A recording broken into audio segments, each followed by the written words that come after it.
Immigrer au Canada comme médecin. De nombreux médecins rêvent de venir travailler au Canada. Pourquoi? Parce que le pays attire avec ses hôpitaux modernes, ses conditions de vie et sa stabilité. Mais attention, immigrer comme médecin au Canada n'est pas une aventure rapide ni facile. Ce n'est pas seulement prendre l'avion et commencer à travailler dès le lendemain.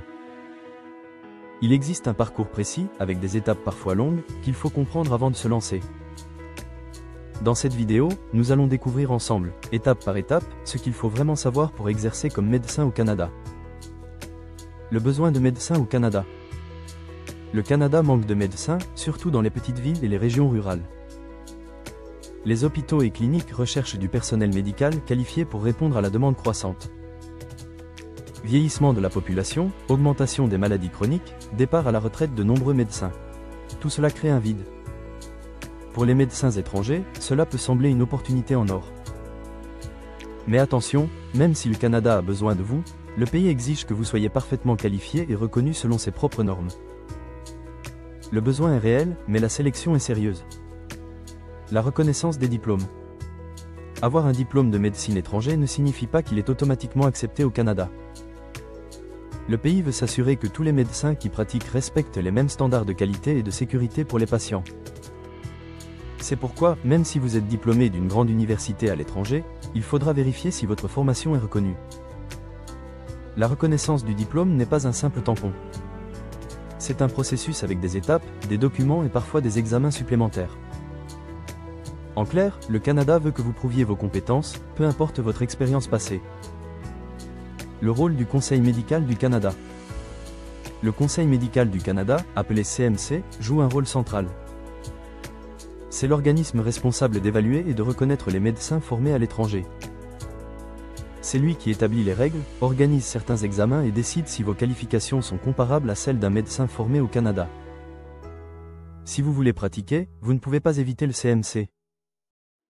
Vous devrez créer un compte, soumettre vos diplômes, et suivre toutes les étapes qu'ils indiquent.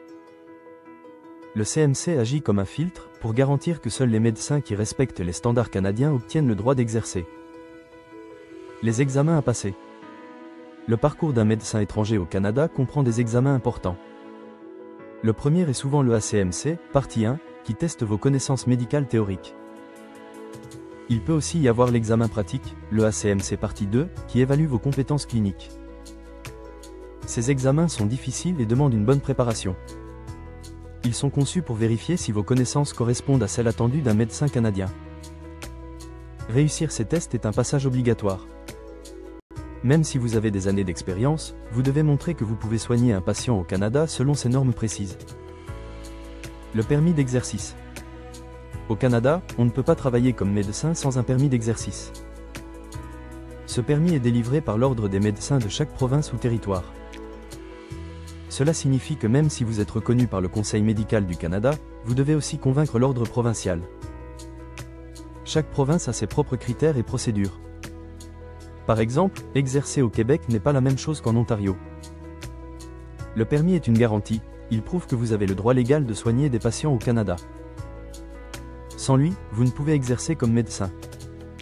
Les programmes de résidence. Certains médecins étrangers doivent refaire une résidence au Canada, même s'ils en ont déjà fait une dans leur pays. Pourquoi? Parce que le Canada veut s'assurer que vous connaissez bien ses pratiques médicales, son système de santé et ses protocoles. La résidence est une formation pratique, en milieu hospitalier, encadrée par des spécialistes. Elle peut durer plusieurs années selon votre spécialité. C'est souvent l'étape la plus longue et la plus difficile pour les médecins étrangers. Mais c'est aussi une chance d'apprendre le système canadien et de s'intégrer professionnellement. Les provinces et leurs besoins. Toutes les provinces canadiennes n'ont pas les mêmes besoins. Par exemple, certaines régions recherchent des médecins de famille, tandis que d'autres veulent des spécialistes précis. Les provinces éloignées, comme le Manitoba ou la Saskatchewan, offrent parfois plus de chances parce qu'elles manquent de médecins et attirent moins de candidats. A l'inverse, dans les grandes villes comme Toronto ou Vancouver, la concurrence est plus forte. Avant de commencer, il est donc essentiel de cibler la province où vos compétences seront les plus recherchées. Choisir le bon endroit peut accélérer votre parcours. Le rôle de l'immigration. Être reconnu comme médecin ne suffit pas. Il faut aussi obtenir le droit d'immigrer légalement au Canada. C'est ici qu'interviennent des programmes comme Entrée Express ou les programmes des candidats des provinces, PCP. Certains PCP sont même spécialement conçus pour attirer des professionnels de la santé. Le chemin le plus adapté dépend de votre profil, âge, expérience, résultats en anglais ou en français, spécialité. Autrement dit, vous devez gérer deux choses en parallèle, la reconnaissance professionnelle et la procédure d'immigration. L'une sans l'autre n'est pas suffisante. Les délais et la patience. Devenir médecin au Canada demande beaucoup de patience. Le processus peut prendre plusieurs années, examen, résidence, démarches administratives, immigration. Rien ne se fait en quelques mois. Pour certains, cela peut sembler décourageant. Mais il est important de garder en tête que ce parcours est un investissement pour l'avenir.